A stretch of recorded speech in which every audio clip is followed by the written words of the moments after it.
Empezamos por presentarle esta mañana un reportaje que tuvo acceso junto con nuestro portal a la denuncia que presentó el abogado Paulo Díez Gargari de la empresa Infraiber, una denuncia que presentó ante la PGR, que no es una denuncia cualquiera, es una denuncia en contra del presidente Enrique Peña Nieto.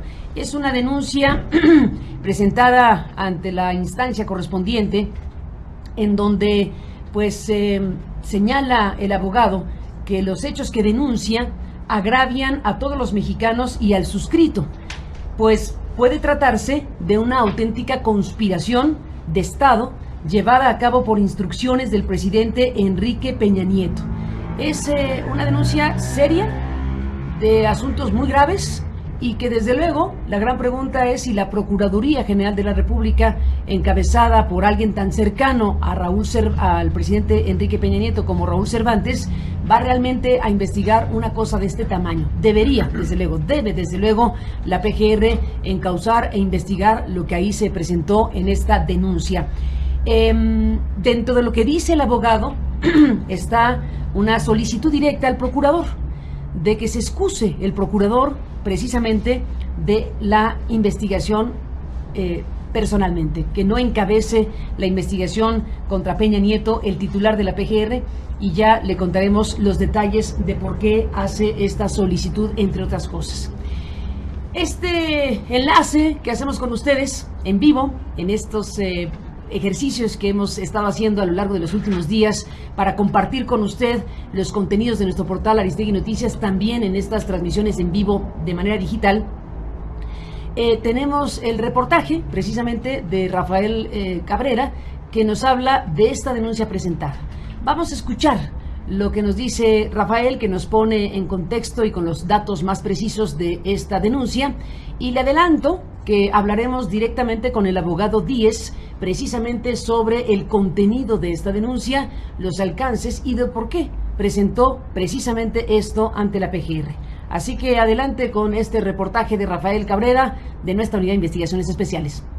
Paulo Díez, abogado de la empresa Infraiber, presentó una denuncia ante la PGR para que se investigue al presidente Enrique Peña Nieto, a quien señala de encabezar una red de funcionarios públicos para proteger a la constructora española OHL e impedir la instalación, operación y mantenimiento de un sistema de medición de aforo vehicular en el circuito exterior mexiquense y el viaducto Bicentenario.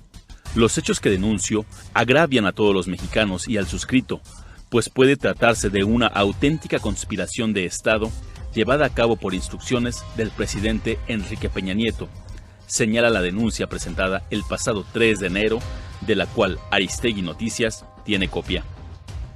En su alegato, Paulo Díez solicitó que el titular de la PGR, Raúl Cervantes, se excuse de encabezar la investigación en contra de Peña Nieto. Los hechos que denuncia, señala el abogado, están relacionados con la detención ilegal que sufrió el 7 de septiembre de 2015 por parte de agentes de la Policía Federal Ministerial, cuando le sembraron un arma de fuego en su automóvil durante una diligencia.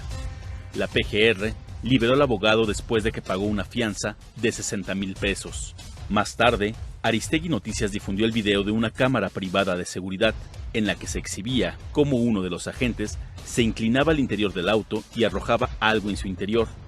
El policía se excusó diciendo que había sufrido una lesión en la espalda. Un día después de la detención de Paulo Díez, el 8 de septiembre de 2015, este medio difundió los audios de dos conversaciones entre el secretario de Comunicaciones y Transportes, Gerardo Ruiz Esparza, y funcionarios de OHL. La primera llamada ocurrió entre Ruiz Esparza y Pablo Valletin, exdirector de Relaciones Institucionales de OHL México, y ocurrió el 6 de abril de 2015. Infraiber no tiene cómo defenderse, porque no tiene ni acción contra el gobierno del Estado, porque no hay nada que le haya dado un derecho a Infraiber, porque no se firmó ni con OHL, ni se ha firmado, entiendo, con ningún otro concesionario. Es exacto lo que estás diciendo, pero con una claridad total, Gerardo. Entonces, siendo así, el Estado tiene todo el derecho a defenderse. La segunda conversación se dio un día después de una reunión privada entre Peña Nieto, OHL y Ruiz Esparza, el 7 de abril de 2015. En ella hablaban el mismo Valletin y José Andrés de Oteiza, entonces presidente de administración de OHL México. Bueno, Pablo, sí, bueno, a ver, Gerardo se defiende delante del presidente y yo no le puedo decir 2 veces a un secretario delante del presidente de la República que está equivocado. Valletín y de Oteiza discuten si Infraiber es o no un problema para OHL. Me vale madres Infraiber. No, a mí no me vale madres. No, pues a mí lo que me importa es que a mí no me vale madres, Pablo. Esto o se resuelve o nos va a crear un problema mayúsculo. Se va a resolver. Nos va a crear un problema, porque yo se lo insistí varias veces. Le dije, perdón, pero es que esto hay que resolverlo. Esto nos está haciendo mucho daño. Y no solo a nosotros, a todos nosotros, le dije. Porque lo que están diciendo es que hay un contubernio entre el gobierno y la empresa. Y eso es lo que están diciendo. Nos van a partir la madre, le dije. Desde 2015, Díez y la empresa han denunciado que OHL y el gobierno mexiquense operaron de manera conjunta para retirarle el contrato de un sistema independiente de verificación vehicular, SIVA, para el viaducto bicentenario y el circuito interior mexiquense. Dicho sistema resulta indispensable para saber cuándo quedará cubierto el pago de la concesión de ambas vías. En su denuncia, Paulo Díez recordó que el 18 y 24 de octubre del año pasado presentó 2 demandas ante la PGR en contra de Gerardo Ruiz Esparza, en ambos casos por protección y posible corrupción a favor de OHL. El objetivo de todo el entramado, a juicio de Díez, es dañar a Infraiber y proteger y seguir beneficiando ilegal e indebidamente a OHL y sus socios. Este medio dio cuenta que OHL y el gobierno del Estado de México beneficiaron a una empresa de Roberto San Román, compadre de Enrique Peña Nieto, con la compra a sobreprecio de un sistema de barreras móviles para el viaducto bicentenario. San Román pertenece a la familia que vendió una residencia de descanso al presidente en un club de golf de Ixtapan de la Sal cuando era gobernador del Estado de México. Bueno, pues este es el reportaje sobre esta denuncia presentada ante la PGR y algunos otros elementos de información de otros ángulos de esta historia que también son referidos en el reportaje de Rafael Cabrera.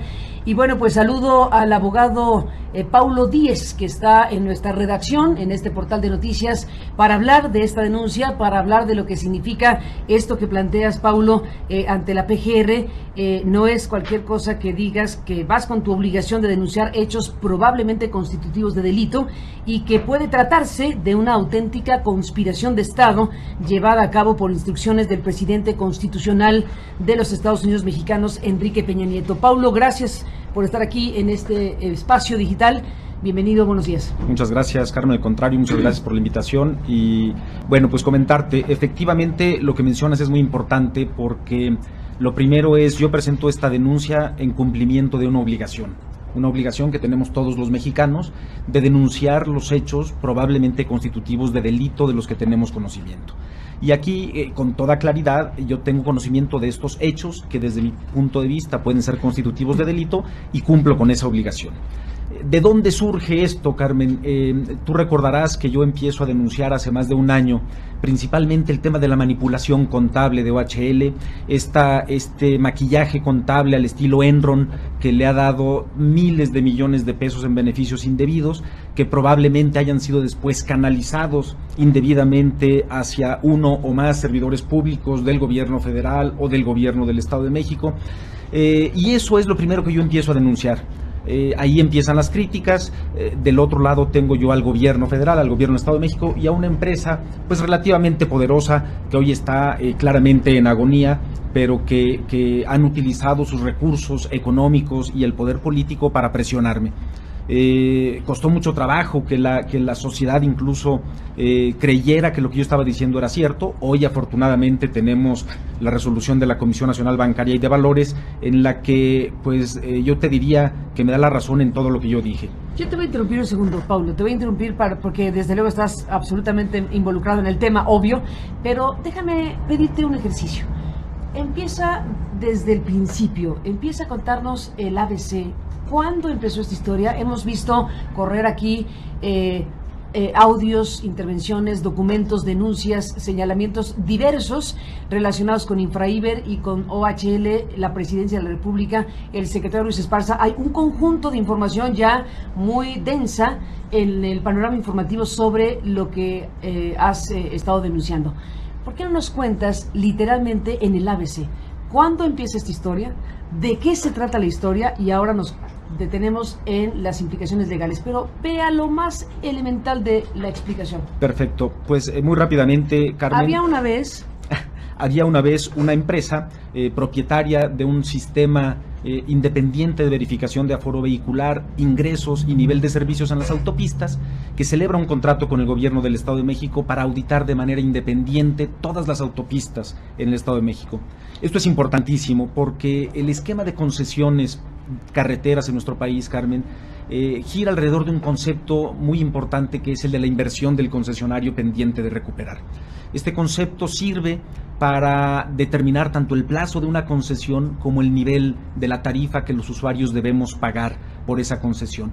Al término, una vez que el concesionario recupera su inversión, entonces debe devolver la concesión al Estado, en el momento a partir del cual el Estado puede decidir si la hace libre de peaje en beneficio de la sociedad, si la conserva como una carretera con cuota, pero la administra él, en el caso del Estado de México, por ejemplo, a través del SASCAEM, o si la vuelve a concesionar, pero obteniendo condiciones económicas más favorables.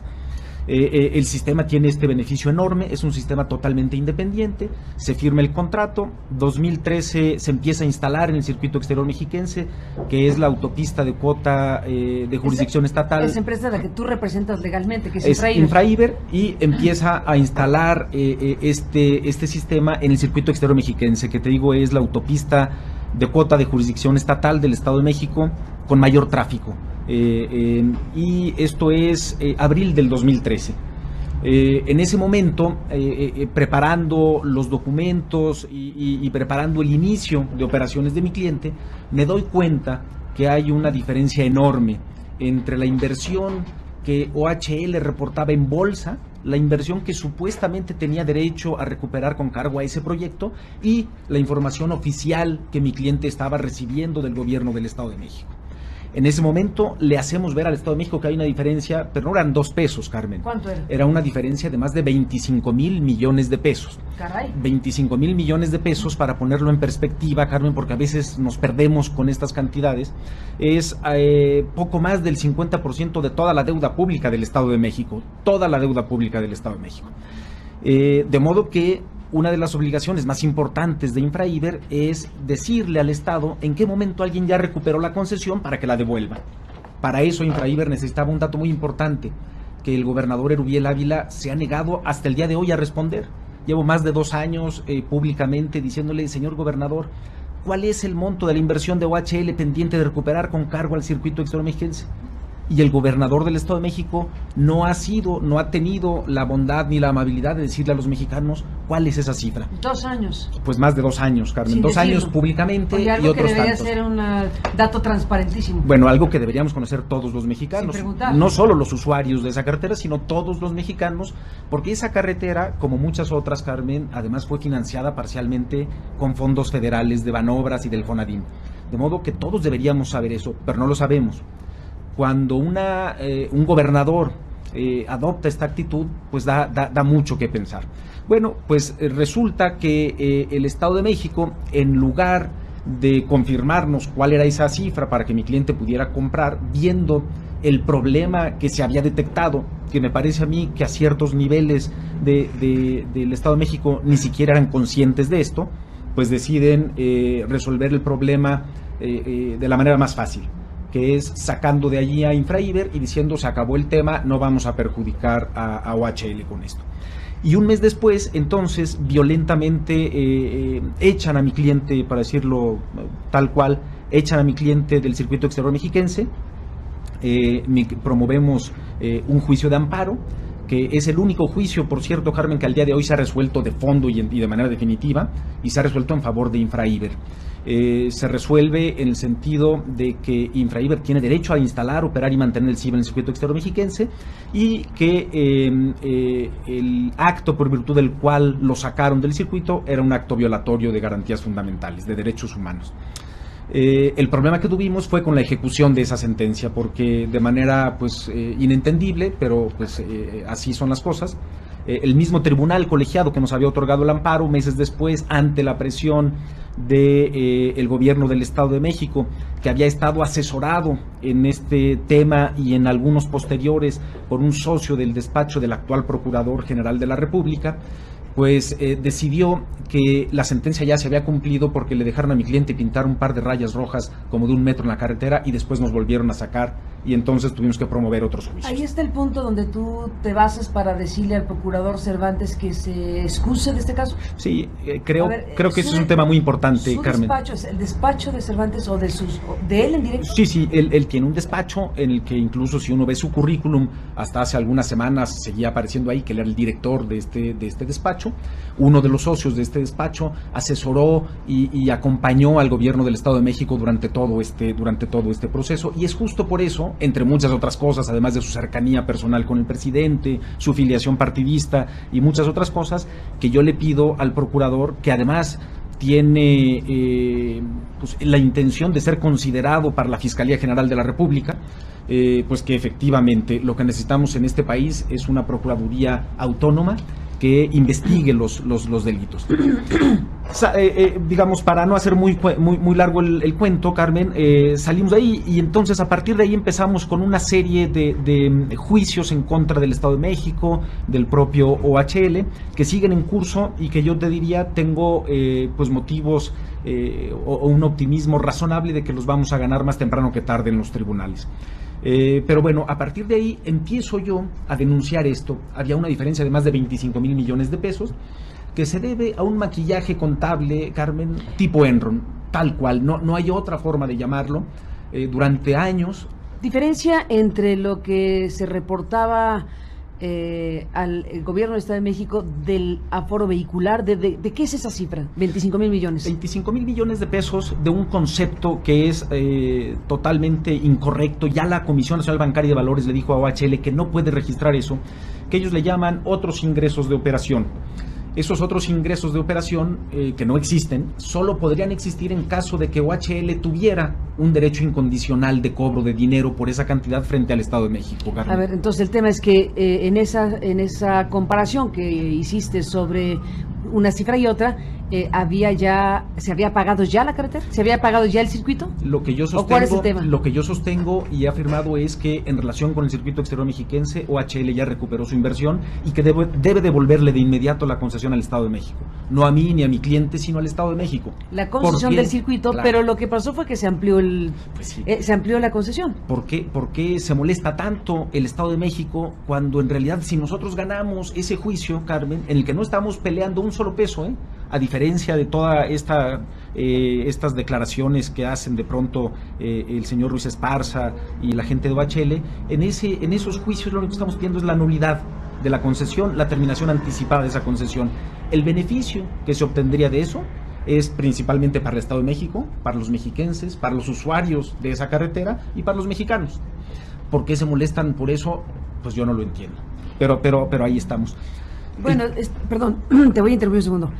Déjame pasar brincar algunos pasos. Entonces tú estás describiendo efectivamente el origen de esta circunstancia derivado del desconocimiento de un contrato que impidió a Infraiber realizar las tareas que estaban incluidas en este contrato de verificación, no solamente del aforo vehicular, no solo contaban coches, no solo era para contar coches, sino para medir financieramente en qué punto esa carretera ya se había pagado al concesionario y si debería ser devuelta o no al Estado. Ese es el punto más importante. Ese es el punto. ¿Qué siguió entonces? Sigue una serie de denuncias. ¿Les quitan a ustedes el contrato? Bueno, eso es lo que ellos dicen y es parte de la denuncia, porque en realidad lo que hace la consejera jurídica Luz María Zarza del Estado de México, que es una persona que ha tenido una participación activa y muy destacada en todo esto, que está pues también citada ahí en varios de estos audios que fueron difundidos públicamente, en los que se le escucha, utilizo yo la palabra chacotear con Valentín, porque en efecto parece que eso es lo que hace. De OHL. Exactamente. Que ya no está, por cierto. Que ya no está, que alguna vez nos dijo Villarmir, el dueño de OHL, que había enloquecido, después nos dijo que lo había corrido porque había sido muy amable. Nadie sabe en realidad qué es lo que pasa en OHL, y nadie sabe en realidad qué es lo que pasa con la infraestructura carretera del Estado de México. Pero entonces, Carmen, lo que yo empiezo es a denunciar públicamente una vez que veo que el cliente de mi cliente, que era el Estado de México, en lugar de tomar la información que le proporciona mi cliente para beneficio del Estado de México, y que no hace caso, pues me veo obligado a salir a denunciar públicamente, y empiezo a denunciarlo. Era una cuestión técnica muy compleja, que afortunadamente, lo que te digo es, después de 2 años, el dictamen, la resolución de la bancaria me da completamente la razón. Yo lo que dije es, OHL registra un falso ingreso que le permite maquillar sus pérdidas reales porque pierde dinero y registrar unas utilidades que no tiene, que al mismo tiempo registra como un falso activo, con lo que infla, maquilla su capital contable. Todo esto en perjuicio, Carmen, del público inversionista. Me ha costado mucho trabajo, son temas técnicos complicados, pero decir es que al haberle permitido hacer todas estos refinanciamientos en bolsa, lo que ha hecho el Estado de México y el propio gobierno federal es permitir que OHL le transmita al ahorrador mexicano el riesgo de que el día de mañana alguien aplique la ley y diga la concesión ya terminó, como ya debiera haber terminado. Y entonces el riesgo ya no es de OHL. OHL ha refinanciado esa carretera 5 o 6 ocasiones y ya se ha llevado mucho más dinero del que puso, que yo digo que no puso nada, pero ahí están las pruebas. Después de 2 años, Carmen, el único argumento fuerte en mi contra ha sido la siembra de un arma. Eso es lo que está ahí. No hay un solo argumento, nadie me ha demostrado que he dicho una sola mentira, que he exagerado. Puede que no les guste mi tono, soy michoacano, pero lo que digo me parece que es serio, está bien hecho, es un análisis, yo te diría, técnico, serio y profundo. Bueno, vamos a mostrar, porque aquí estamos mostrando en esta transmisión en vivo que estamos realizando desde nuestro portal de noticias, estas imágenes que este portal, por cierto, dio a conocer en su momento, es ilustrativo del tipo de cosas que han ocurrido en tu caso. Si no hubiera, déjame decirlo así, si no hubiera estado una tapicería en la zona de San Jerónimo donde ocurrieron estos hechos, cerca, dando la vuelta al periférico allá por San Jerónimo, si no hubiera habido una cámara de una tapicería que logró captar imágenes precisamente de lo que fue la siembra de esa pistola en tu vehículo, pues a manos de estas personas que ahora lo sabemos con toda claridad son agentes de la Procuraduría General de la República, bueno, pues tú estarías en la cárcel probablemente. Si no hubiera existido este video, bueno, no sé qué sería de ti, pero fue la fortuna que tuviste de que esa tapicería tuviera esa cámara y diera el video a tu familia primero, y después nosotros como medio de comunicación y después otros medios que lo recuperaron, mostráramos efectivamente lo que pasó ahí. Recuérdanos este capítulo y por qué ocurre una cosa como esta, en qué momento, después de que sucedió qué, vemos esto. Nosotros, mi cliente había empezado a publicar algunos desplegados en algunos. Topete? Es Infraiber. ¿Infraiber? Sí, Topete es una de las personas que es accionista de algunas de las empresas de ese grupo, pero mi cliente en realidad es Infraiber, es la empresa que es dueña de este sistema. Y entonces empezó a publicar. Empieza a publicar, a denunciar lo que le había hecho ya del conocimiento del gobierno del Estado de México, pero que el gobierno del Estado de México se negaba a utilizar en su beneficio y en beneficio de los mexiquenses, sino que lo usaba en beneficio de OHL, y empezamos con una serie de cuestionamientos. Carmen, otra vez, está ahí, son públicos. Cuando alguien dice, este señor es un mentiroso o pretende algo, pues yo lo que digo es, todo lo que he escrito, se quejan de que escribo mucho, pero me veo obligado a hacerlo y a ponerlo al público, para que la sociedad juzgue. Es decir, hasta mis denuncias, te consta que se los envío a los medios, están ahí a la vista de todo el mundo. Alguien tiene la completa libertad de analizar y de ver qué es lo que digo, qué denuncio y si tengo o no razón. Ahí. Esto ocurre en septiembre del 2015, unos meses después, Carmen, de que por conducto del Estado de México se había buscado presionar a mi cliente y a mí mismo. De hecho, lo menciono en algunas de las denuncias que presenté ante el grupo de la sobre la detención arbitraria de la ONU, la Comisión Interamericana de Derechos Humanos, en la que incluso un servidor público de alto nivel del gobierno del Estado de México viajó a Florida a entrevistarse con Topete y conmigo, donde por cierto todo el mundo sabe desde hace mucho tiempo dónde está Topete, saben que no es un residente mexicano. Esto de que está escondido demás, pues solamente lo puede decir el gobierno federal, pero hasta allá fue el secretario de gobierno del Estado de México a presionar para que mi cliente, en pocas palabras, vendiera ese negocio. Se lo dejara a quién sabe quién. Yo te lo puedo decir porque estuve presente, no me lo cuentan. ¿A quién sabe quién? Ahí estuvo, a quién sabe quién, porque no lo sabemos, pero se puede intuir pues que había algún interés ahí particular. A ver, ¿el gobierno les pidió eso? El secretario de gobierno del Estado de México viajó en 2 ocasiones a Florida, no una, 2 ocasiones. A entrevistarse conmigo y con Topete. ¿En qué fecha? Una fue un poquito antes de la elección y otra un poquito después de la elección del Estado de México. La del Estado de México. ¿De la de Rubiel? Del 2015. ¿De la de Rubiel? No, del 2015. Las elecciones de junio del 2015. La primera reunión, no tengo la fecha exacta, pero te lo puedo confirmar, fue un poco antes de la elección y la segunda un poco después. Esa segunda reunión fue una reunión, la verdad es que bastante peculiar, porque ahí el secretario de gobierno pues me dice que efectivamente que yo tengo razón, que la gente de OHL pues se han pasado de listos y que parece que están obteniendo beneficios indebidos, pero que el gobierno no puede actuar por presión nuestra y mucho menos en el tono en el que yo hablo. De modo que lo que nos dicen es que hay que dejar el negocio y que nos van a indemnizar. Y pues yo le digo que esa no es la intención, por supuesto, ni de mi cliente ni mía. ¿Indemnizar?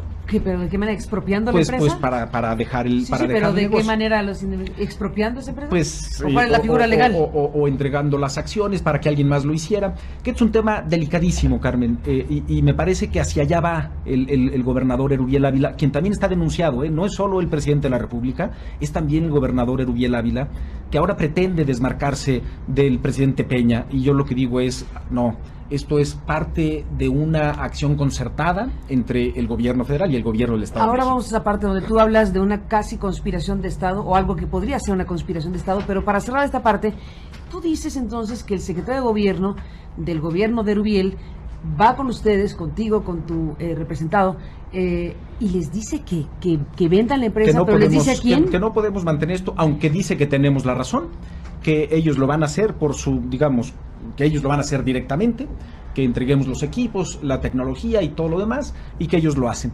¿Pero que vendan su empresa? Sí, pues en pocas palabras. ¿Les dice a quién? No nos dice a quién.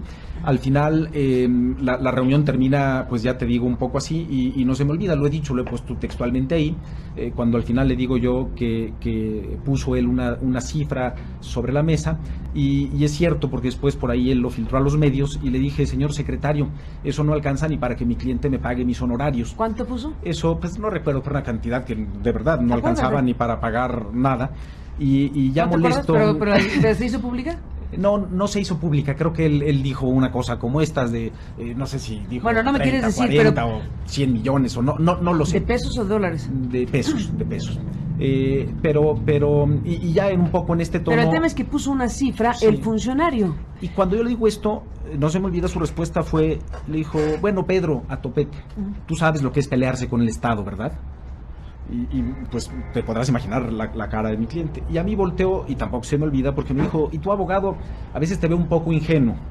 Hay gente que te quiere dentro del gabinete del presidente Peña, pero también te digo que a partir de este momento se acabó el tema. ¿Que alguien te quiere dentro del gabinete? Sí, digamos que eres una persona que es bien vista por algunas gentes dentro del gabinete del presidente Peña, como diciendo, pues por eso tampoco hemos hecho mucho contra ti, pero te quiero decir que a partir de este momento ya también estás en la lista. Yo le dije, bueno, pues señor secretario, de ser así, terminamos la reunión, nos fuimos y él se fue. Esto ocurre entonces el 7 de septiembre, Carmen, yo salgo de mi oficina. Como casi todos los días, soy un tipo bastante predecible, que salgo a la misma hora, regreso a la misma hora, como en mi casa normalmente, y salgo al mediodía a comer a mi casa deprisa porque tenía que presentar esa misma tarde un amparo justamente en un tema contra OHL. Entonces estaba trabajando yo a marchas forzadas, iba a comer a mi casa, y cuando salgo, veo que hay un par de camionetas que están como no totalmente deteniendo el tráfico, pero avanzando muy lento. Y yo, como iba con prisa, pues los rebasé y me fui. Tomé el eje este de San Jerónimo hacia Periférico, y ahí una camioneta de estas me rebasa, una camioneta tipo pick-up sin placas, y ahí es cuando veo que la cosa pues no anda bien. Primero porque no podía siquiera verse que fueran agentes de la policía ministerial, no venían estos señores uniformados, la camioneta no tenía placas. Doy la vuelta para ingresar a Periférico y ahí ellos ya se detienen, y la camioneta, una de las muchas que venían atrás, me choca. Con toda la intención, porque después cuando uno ve el video, pues de eso se trataba, ¿no? De llevarme a mí hacia la parte de atrás, a ver el golpe, mientras el otro individuo sembraba un arma. Esto y hacen un muro de varios para que no veas lo que está pasando ya en el vehículo dentro. Cuando yo te decía que esto es una asociación delictuosa entre servidores públicos del gobierno federal y del gobierno del Estado de México con privados, Carmen, no lo digo a la ligera. Dentro de esos policías que iban ahí, que tú mencionabas que eran agentes federales, había un infiltrado de la policía ministerial del Estado de México que nadie sabe qué hace ahí. Nadie sabe qué hace ahí. Así está en las declaraciones que se han presentado en el juicio que se le sigue. Y bueno, pues... La procuradora Arely Gómez abrió una investigación de ese hecho, lo cual es importantísimo. La procuradora abrió una investigación muy rápido, fue de hecho la Visitaduría General de la Procuraduría General de la República. César Chávez, ¿cuándo estaba? Exactamente, quien muy rápidamente inició esta investigación. Hoy los agentes están sujetos a proceso. Esa parte, digamos, es de las partes que yo te diría que ha funcionado bien, aunque hay ahí algo que siempre, digamos, que no pude obtener y que ahora pienso obtener, porque desde entonces yo le dije a la procuradora que esto pues no era un acto cometido por un grupo de 10 policías que enloquecieron de pronto y que motu propio decidieron ver a quién dañaban sin más ni más, porque ni me conocían ni yo los conocía a ellos, ¿no? Alguien les ordenó que hicieran esto, y yo pedí que se llamara a declarar a Juan Miguel Villarmir, el accionista de control de OHL, a José Andrés de Oteiza, a Sergio Hidalgo, a varias gentes de OHL y a servidores públicos, y nunca se hizo. ¿Por qué razón no inició la PGR desde hace más de un año una investigación sobre los audios difundidos públicamente? Pues no se lo explica uno, Carmen, porque esos son claramente indicios, y la obligación de la Procuraduría desde entonces y actualmente sería haber investigado eso, ver si las voces que se escuchan ahí efectivamente corresponden o no a quien se dice que corresponden, si lo que se dice ahí es o no cierto. Pero la PGR no ha hecho nada, Carmen, porque evidentemente pues no puede hacer nada.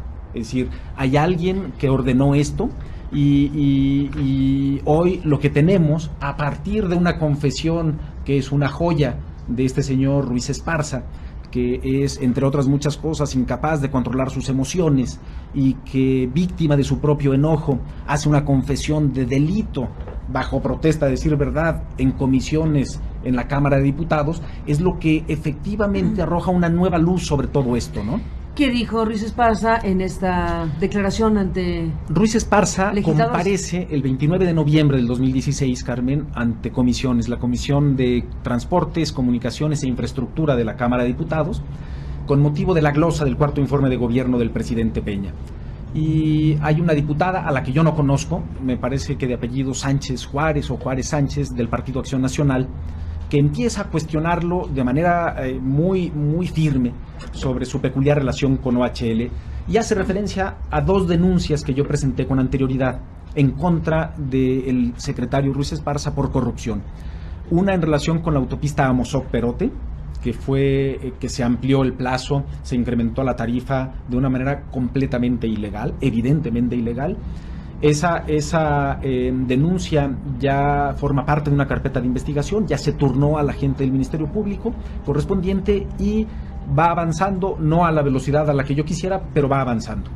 Y la otra, que es otra denuncia por corrupción, por asociación delictuosa y otras cuestiones, por el tema de las máquinas que tú publicaste aquí en tu portal, esta máquina fantasma en la que se le pagaron $20 millones aproximadamente, que bien podrían constituir un soborno. A una empresa de un amigo del presidente. Pues de un muy amigo del presidente. San Román. Exactamente, en condiciones que hasta hoy pues no se han aclarado. Afortunadamente, Carmen, aquí tenemos un factor externo, que como en el caso de Odebrecht, que yo hoy digo, OHL ya no es solo el Enron de nuestros días, sino que es el Odebrecht de ultramar, ¿no? Pero va a caer en el momento en que la autoridad de Estados Unidos termine sus investigaciones, que ya está investigando el tema de las máquinas, tanto la SEC como el Departamento de Justicia, como la propia empresa en Estados Unidos, que están llevando a cabo una investigación muy seria sobre el tema. Entonces, Ruiz Esparza le contesta a la diputada, pero ya había prácticamente terminado su participación, pero se ve que está muy molesto y muy enojado, y no se queda con las ganas de decirle, además, a la diputada, que gracias a su participación, es decir, a la del secretario Ruiz Esparza, se le quitó a Infraiber el contrato. Y esto pues es una confesión de un delito, Carmen, es decir, un servidor público federal no tiene facultades para participar en un tema de interpretación o cumplimiento de un contrato estatal. Pero una vez que yo escucho esto, pido en el despacho que se hagan certificaciones del canal de Congreso, esto para presentar la denuncia contra Ruiz Esparza. Alguno de los abogados del despacho, con mucha, digamos, claridad, me llama la atención para decir, oye, es que no solo es el tema de Ruiz Esparza. Esta confesión de Ruiz Esparza arroja una luz distinta sobre todos estos audios, y entonces todo cae como por su propio peso. Es decir, la historia, que era una historia que, si tú recuerdas, yo había ignorado, Carmen, porque siempre pensé que era un distractor, que desviaba la atención de lo verdaderamente importante en aquel momento, que era el tema del maquillaje contable, claro. ¿Por qué? Porque OHL ha estado involucrado en todos los escándalos de corrupción de la España contemporánea, y en México también. Es un experto en manejo de este tipo de cosas, y por eso es que le convenía llevar la discusión hacia este nivel y no al otro tema, Carmen, donde es muy sencillo, 2 más 2 son 4.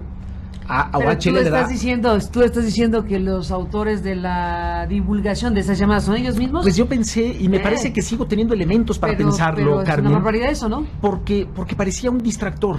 No, pero no les va nada bien esa exposición pública con esos audios pero les iba mucho mejor, Carmen. Es decir, ellos no pueden, como no pudieron finalmente justificar que 2 más 2 les da 16, en perjuicio de los mexicanos, pero sí podrían enredar y decir que si eran grabaciones, que si bueno, lo que sea. Supongamos, está difícil eso, pero supongamos que eso es así. Pero entonces, fíjate, nada más déjame concluir esto, Carmen. A la luz de esta confesión de Ruiz Esparza, hay otras 2 declaraciones muy importantes, porque todas estas grabaciones, estos audios que se difunden públicamente son indicios que deberían haber servido ya para hacer una investigación, pero que ahí están, pero que se fortalecen mucho con esta confesión de Ruiz Esparza, donde dice, gracias a mí se le quitó.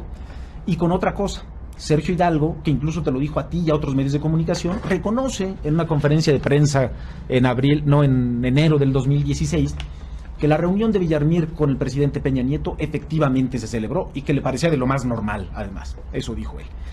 Y con otra, que yo no tenía ahí y ni siquiera había visto, que ese es un dato importantísimo. La consejera Luz María Zarza, consejera jurídica del Estado de México, le da una entrevista a Joaquín López Dóriga el 11 de mayo del 2015, Carmen, unos días después de que supuestamente publican la nulidad del contrato con Infraiber.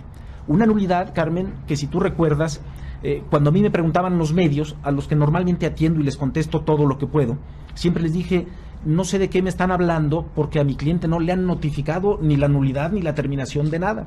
Y efectivamente, hasta el día de hoy no se lo han notificado. Fue una simulación que llevó a cabo la consejera jurídica, pero por instrucciones del gobernador, Carmen. Eso lo dice ella, se lo dice a López Dóriga, está ahí, tengo una certificación que presento como prueba. A la luz de estas 3 cosas, entonces la historia adquiere una dimensión completamente distinta, porque cuando uno escucha todo esto, se da cuenta que con mucha claridad, que salvo que los que hablan ahí sean unos impostores, que ese es el trabajo de la Procuraduría General de la República, o que sean unos locos que dicen puras cosas que concuerdan con la realidad al estilo de Chesterton, o de algún cuento de Chesterton, por ejemplo, salvo que eso sea así, pues uno con mucha claridad puede decir, el presidente de la República le instruyó a Ruiz Esparza en esta reunión que tuvieron el 6 de abril del 2015 con Villarmir, Oteiza, Ruiz Esparza y el presidente, le instruyó a comunicarle al gobierno del Estado de México la reunión, dice Oteiza, con quien la hubo, y que lo arreglaban porque lo arreglaban. Esas son las expresiones. Que lo arreglaban porque lo arreglaban. Poco después de que usa esta expresión, Carmen, que es un indicador muy claro cuando dice Oteiza, yo se lo insistí en varias ocasiones, le dije, porque esto nos afecta a todos. Y no solo a nosotros, a todos nosotros, le dije. ¿Quiénes son todos nosotros? Pues es evidente que todos nosotros son las personas que están allí y probablemente algunos otros servidores públicos. Es algo gravísimo.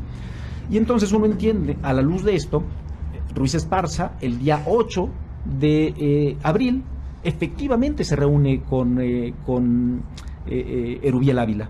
Esto era algo que yo no conocía y que a raíz de todo esto nos ponemos a investigar y ahí están las agendas. Hay una inauguración de un par de distribuidores viales en el Estado de México y ahí se reúnen en 2 ocasiones, toda la mañana Erubiel Ávila con Ruiz Esparza, al mediodía se reúne Erubiel Ávila con Villarmir y con Oteiza y el secretario de Comunicaciones. Eso está también ahí la prueba, no hay duda de que eso ocurrió. Y en la noche se vuelven a reunir Ruiz Esparza con Juan Miguel Villarmir y con Oteiza para pues ya decir, ya quedó todo arreglado, señores, ya nos vamos, y de ahí entonces Oteiza se lleva a Toluca, a Villarmir, a que tome su avión privado para que lo lleve a Mayacoba. Esa es la historia, Carmen. Y en el Inter hay una llamada que la verdad es que en su momento te podrás imaginar el terror que generó esto en mi casa, en mi familia. Esta llamada en la que Valentín habla con Gerardo Fernández, que era entonces el abogado de OHL, que tampoco está ya ahí, y en el que hablan de un individuo al que apodan el Puma, que parece ser una especie de investigador privado o un tipo que es capaz de obtener información ilegal pues, de personas. Y entre esas personas estoy yo, está mi despacho, porque así lo mencionan tal cual. Y Valentín le dice a Fernández que junte todos sus papeles para que se los dé al Puma y después para que se los dé al Estado de México, y le dice que le da pavor lo que va a pasar. Y Fernández todavía le contesta que a él también le da miedo, que mejor lo saque de ahí, y dice, no, nosotros ya nos salimos. Entonces, esto, Carmen, con mucha claridad, me parece a mí, arroja esta nueva luz sobre los audios. Es un tema que la Procuraduría no puede evitar. Yo, pues, le reitero el llamado respetuoso al procurador para que se excuse, y no solo para que se excuse, Carmen, yo creo que asistimos a un momento muy importante de nuestra historia nacional. Un momento en el que los ciudadanos empezamos a tomar conciencia de que no podemos dejarle lo importante al gobierno. Claramente este gobierno no tiene ni la autoridad ni la capacidad para encabezar una lucha contra la corrupción y la impunidad. O lo hacemos los ciudadanos o vamos a fracasar como país. Dices en tu denuncia ante la PGR contra el presidente de México, Paulo Díez, que puede tratarse de una auténtica conspiración de Estado. Es mucho concepto, es una expresión muy fuerte, porque estás involucrando al presidente de la República. Lo has mencionado a lo largo de esta larga narración, pero déjame regresar al punto ahora para enfatizar el alcance y sentido de esta denuncia ante la PGR. ¿En qué punto exactamente aparece Peña Nieto?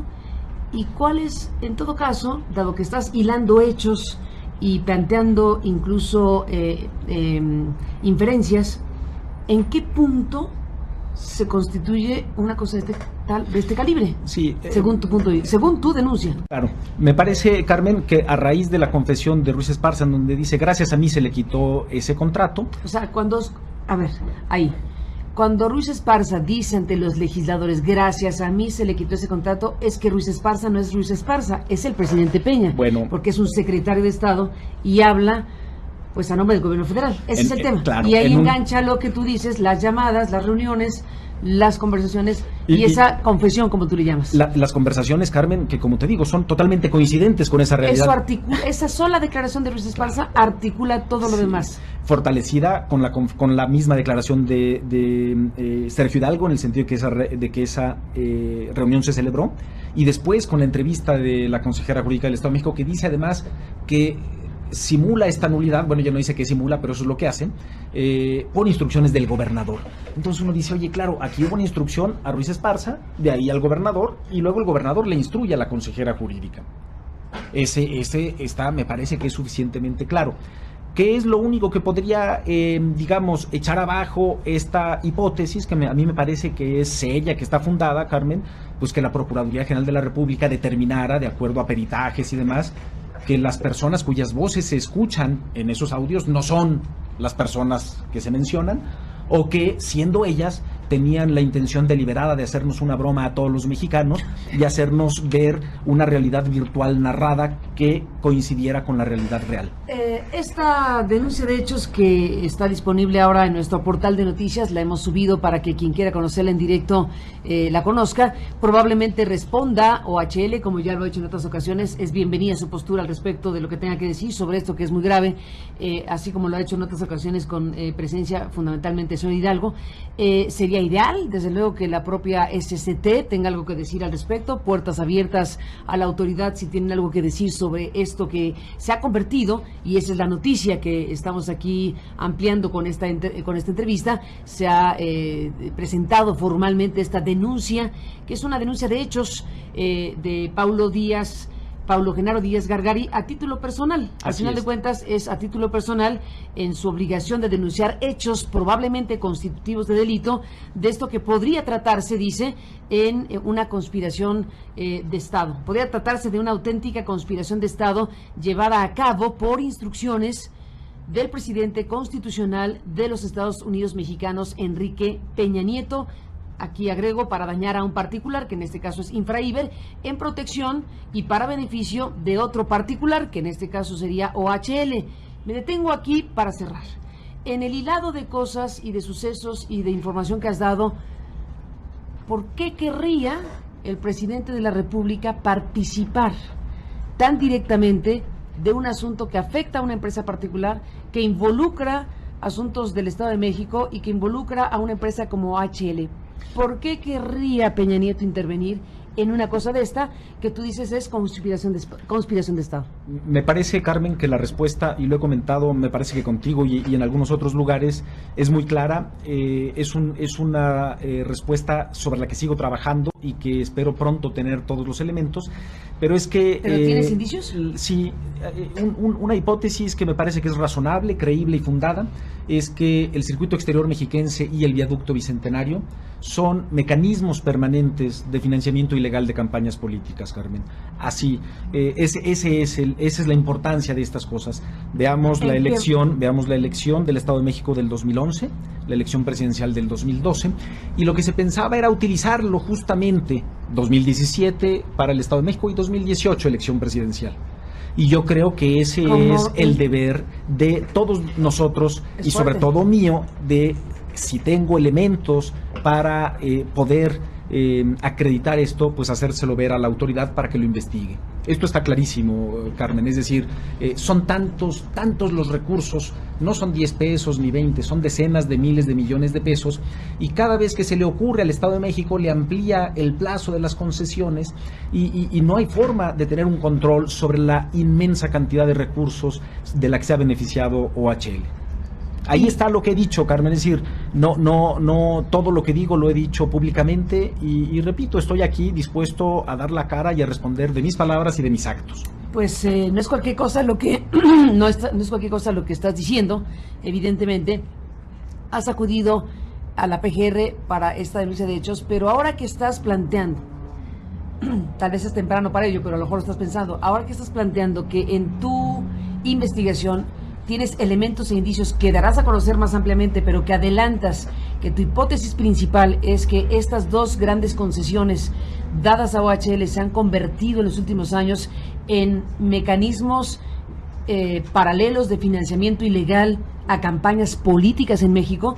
Si esa es tu tesis principal y esa es la razón por la cual un presidente de la República haya podido intervenir directamente en hacer a un lado a quien estaba supervisando el funcionamiento de OHL, si eso es así, bueno, y hay un componente de carácter político electoral en esta teoría, ¿irás al INE, por ejemplo? ¿Irás al Instituto Nacional Electoral, que tiene facultades, mecanismos y atribuciones legales para investigar cuando hay financiamientos ilícitos o paralelos en las campañas políticas? Voy a acudir, Carmen, a todas las instancias nacionales, internacionales, extranjeras a las que tenga que acudir, hasta el límite de mis capacidades y mis recursos, para que este tema, que en mi opinión es el tema de corrupción más grave de la historia reciente del país, Mira que no compiten. quede, claro, y tiene muchos, ¿no? pero que no quede simplemente ahí en la simulación, que ha sido la huella de este gobierno, ¿no? Es decir, no puede quedarse en el olvido y hacer como que no pasó nada. Sí han pasado cosas y te reitero, me parece que la lucha, el combate contra la corrupción y la impunidad tiene que venir de la ciudadanía, no se lo podemos dejar a estos señores. Bueno, supongamos, parece ingenuidad, pero no debería ser. Supongamos que la PGR va a investigar. Dios, parece ingenuidad en un país como este, tristemente, pero la PGR deberá investigar, deberá abrir, porque has presentado formalmente la denuncia de hechos. Así es. Supongamos que lo hace como se debe. Uh-huh. Supongamos que esclarezca cada una de las cosas que acabas de plantear. Supongamos que hace el peritaje, la investigación para saber si esas voces de las grabaciones corresponden o no a quien se ha identificado. Supongamos que la PGR hace un trabajo profesional y supongamos que se identifica que efectivamente que el presidente de México participó de una confabulación de hechos para hacer a un lado a una empresa y liberar a OHL de esta supervisión que impediría varias cosas como las que acabas de mencionar. Supongamos que eso sucede. Tú que eres abogado, ¿qué tipo de situación o en qué tipo de situación legal se colocaría al presidente de México, Enrique Peña Nieto? Pues yo te diría primero, Carmen, que se colocaría al país en una situación extraordinaria. No es un caso atípico, ha llegado la hora de otros países, Guatemala, El Salvador, Brasil, Corea, muchos otros. Yo creo que México ya ha adquirido, digamos, la madurez necesaria como para saber que pueden ocurrir cosas indebidas e ilegales. Yo no soy experto en cuestiones penales, casi en ninguna cosa, pero menos en materia penal. Me parece que será una situación muy delicada, pero me parece que nada comparable con el beneficio que tendríamos como país. De uno, conocer la verdad, que me parece que es importantísimo. Invocas al derecho a la verdad, por cierto. Exactamente, es importantísimo, fundamental para una sociedad, Carmen. Yo te diría que no como una aspiración, perdóname, no como una aspiración, como un derecho. Como un derecho que se exige y que tenemos derecho a exigir todos los ciudadanos mexicanos. Y ese, yo creo que ese es el reto, Carmen. Ahora, finalmente, Paulo Díez, para concluir esta conversación, hay un elemento importante de lo que has hecho en los últimos tiempos y que tiene que ver con la conducta del Estado mexicano en relación particularmente con lo que acabamos de ver en las imágenes, si las podemos ver para cerrar esta conversación, las imágenes de estas agentes del Estado, de la PGR, que siembran la pistola en tu vehículo, pues como un hecho intimidatorio y para sacarte del pasto. Tuviste suerte, enorme suerte, de que estuviera esa cámara de la tapicería y que se mostró lo que ahora estamos viendo. Enorme suerte que la Procuradora General de la República, Arely Gómez, y el visitador César Chávez hayan abierto de inmediato una investigación. A pesar de que sigues cargando la acusación de que era tuya esa pistola en tu vehículo, a pesar de que es evidente que hubo una siembra en la pistola, en el vehículo, finalmente tú sigues en esta cosa esquizofrénica, que hay una investigación abierta contra todos esos agentes que están ahí, que hizo la PGR, que no sabemos en qué va a terminar la investigación, pero también tú tienes acusación al respecto y entonces están las dos cosas abiertas. Tú has recorrido un montón de caminos y llegaste incluso, y quiero cerrar con eso porque no es cualquier cosa, llegaste incluso a un panel de especialistas de las Naciones Unidas, de este tipo de paneles que son compuestos no por burócratas de la ONU ni por funcionarios de la ONU, sino por expertos internacionales que efectivamente al llamado de la ONU hacen un trabajo específico, en este caso en la materia. Cuéntanos de eso, cuéntanos qué presentaste ante ese panel de expertos independientes de la ONU, forman parte de la ONU, pero son por sí mismos expertos en sus países. ¿Qué cosa presentaste? ¿Qué se resolvió y qué alcance tiene eso? Pues presenté una denuncia, lo mismo hice con la Comisión Interamericana de Derechos Humanos, Carmen, básicamente pues relatando esta situación esquizofrénica, como tú le llamas, que no tiene ningún sentido. Los agentes, gracias a en esta parte, acción diligente y oportuna de la Procuraduría, no solo están sujetos a investigación, sino que ya están sujetos, exactamente, sujetos a proceso, todos ellos con auto de formal prisión. Como este no es un delito grave, pues pueden enfrentar el proceso en libertad y eso terminará con pues sentencias condenatorias, pero como le dije yo desde el principio a la procuradora, no puede quedar, ni voy a permitir que esto quede en este grupo de 10 agentes que aun cuando hicieron evidentemente algo mal, pues hay alguien que se los instruyó y demás. Ahora, yo presento esto... Sí, que 10 agentes se les haya ocurrido por sí mismos acudir a hacer esa acción, pues no tiene lógica. Yo presento esto ante el grupo de trabajo sobre la detención arbitraria de las Naciones Unidas. Y finalmente el grupo de trabajo pues analiza mi caso, le envía un mensaje al gobierno mexicano exponiéndole pues lo que presento yo y pidiéndole una respuesta. El gobierno mexicano está ahí, esta opinión que emite el grupo de trabajo es pública, está en su página de internet, de modo que puede ser consultada por cualquiera.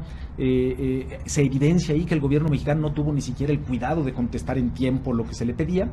Y finalmente el grupo de trabajo resuelve una cosa muy importante, Carmen, que mi violación, que mi detención arbitraria o mi detención fue arbitraria porque viola la Constitución y los tratados internacionales de los que México es parte, y que el Estado mexicano le solicita que cumpla con sus obligaciones internacionales, y el grupo de trabajo señala que en su opinión el recurso adecuado al que yo debería tener derecho es a que se termine de inmediato este absurdo de una averiguación previa que sigue abierta en mi contra por supuesta aportación de arma de fuego, y que se me otorgue el derecho a una compensación efectiva por esta cosa.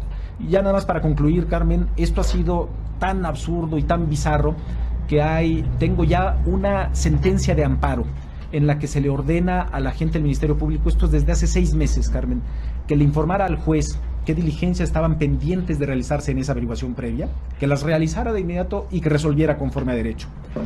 En lugar de contestar eso, la PGR se ha gastado recursos públicos impugnando eso.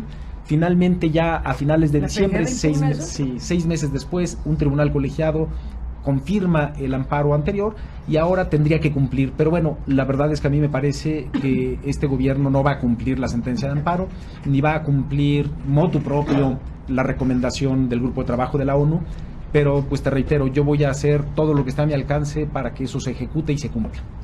Pues ahí está esta historia, Paulo Díez, te agradezco que hayas estado en nuestra redacción de nuestro portal de Aristegui Noticias para contar ampliamente esta historia, porque como decíamos al principio, Paulo, no es un hecho común y corriente en ningún país, desde luego menos en México, que un ciudadano presente a título personal una denuncia de hechos ante la Procuraduría General de la República con estas características. Veo que nuestros colegas del diario Reforma han publicado también hoy esta información.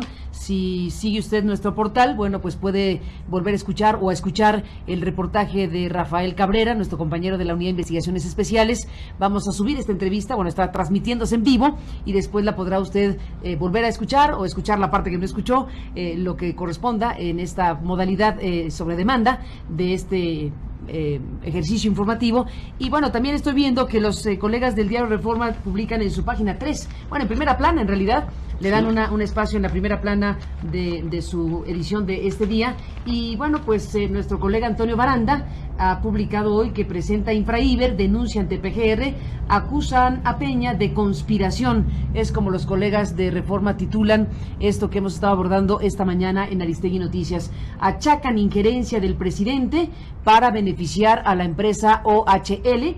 El presidente Enrique Peña Nieto y el secretario de Comunicaciones y Transportes Gerardo Ruiz Esparza fueron denunciados ante la PGR por presuntamente haber conspirado para beneficiar a la empresa OHL en su disputa legal con Infraiber. La denuncia fue presentada ayer a las 15 horas por el representante legal de Infraiber, que es Paulo Díez Gargari, quien sostiene en el escrito que la instrucción para retirarle a Infraiber el convenio por medio del cual mediría el aforo vehicular en el circuito exterior mexiquense y el viaducto bicentenario, esa instrucción la dio Peña Nieto.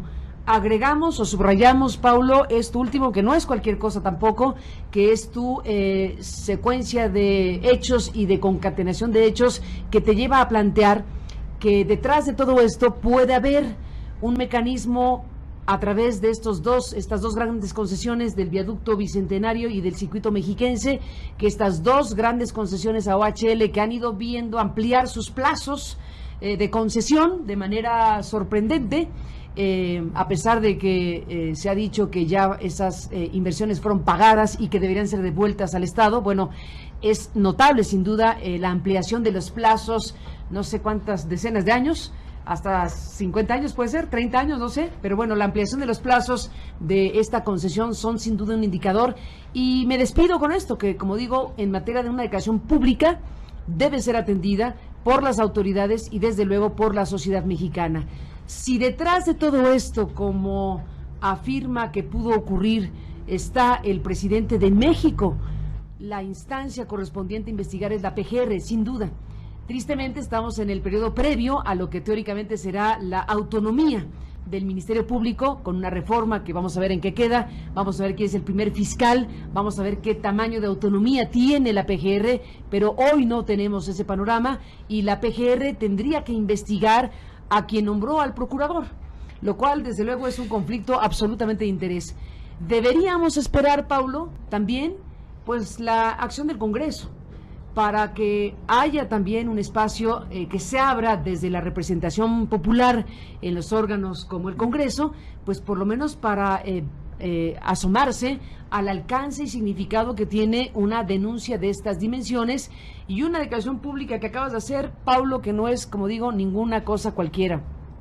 El hecho de que tú plantees que estaría detrás de todo esto el presidente de la República, quiere decir que ha habido algo que tú dices puede ser un mecanismo de financiamiento a campañas de carácter ilegal, de ese calibre, que explique por qué alguien como Peña Nieto pudo haber intervenido en algo como lo que acabas de describir y denunciar. Ese es el tema, y la sociedad mexicana, en medio del montón de cosas que nos están agobiando, el gasolinazo, la violencia, la corrupción en general, desde luego tiene que abrir espacio para atender en la medida de nuestras posibilidades, con atención precisamente denuncias de esta naturaleza. No es común que en México se presenten formalmente las denuncias.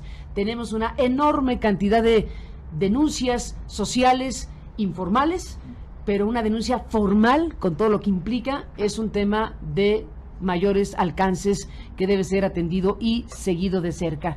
Así que, Paulo, pues gracias por estar aquí para compartir con el auditorio, con el público, con los usuarios y los seguidores de nuestros espacios digitales de noticias de Aristegui Noticias, pues en este momento donde has decidido dar este paso y presentar formalmente ante la PGR esta denuncia que podría ser constitutiva de delitos y que eventualmente, si esto se confirma en una investigación seria, eventualmente podrían colocar a Enrique Peña Nieto en medio de una situación penal bastante delicada. Gracias, Paulo, por estar aquí. Seguimos en contacto y hasta la próxima. Gracias, Carmen. Hasta pronto. Hasta pronto. Y reitero la invitación a la SCT, a la presidencia, a OHL, si algo tienen